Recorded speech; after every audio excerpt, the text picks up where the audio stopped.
Zaku yang ke mo pamuya ke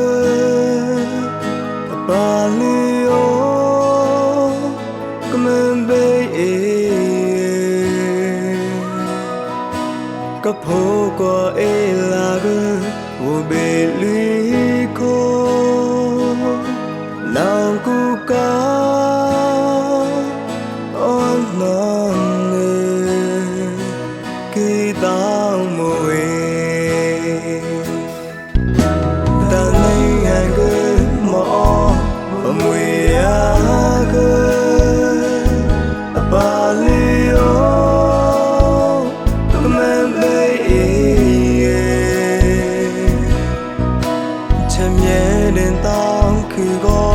sao hay lá qua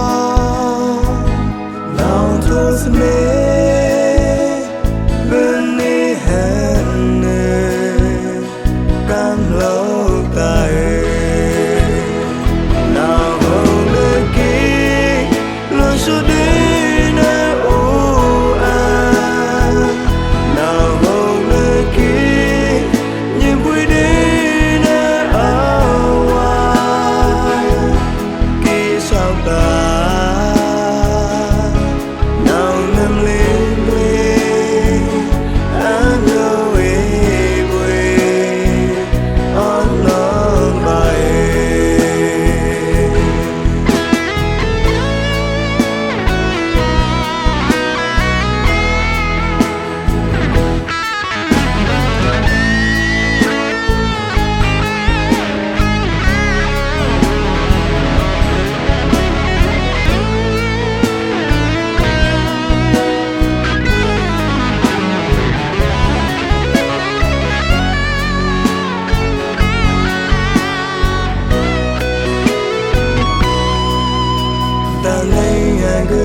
mo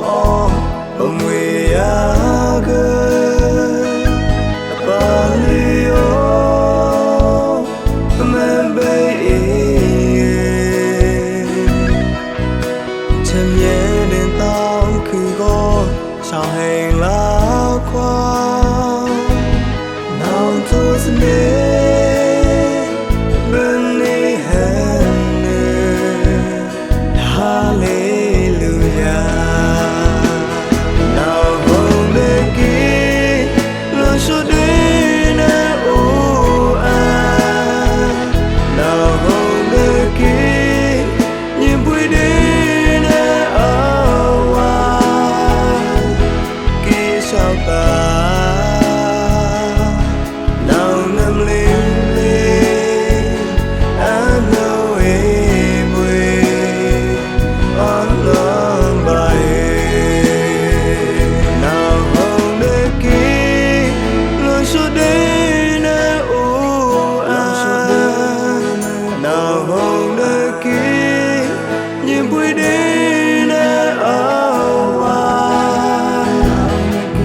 Sao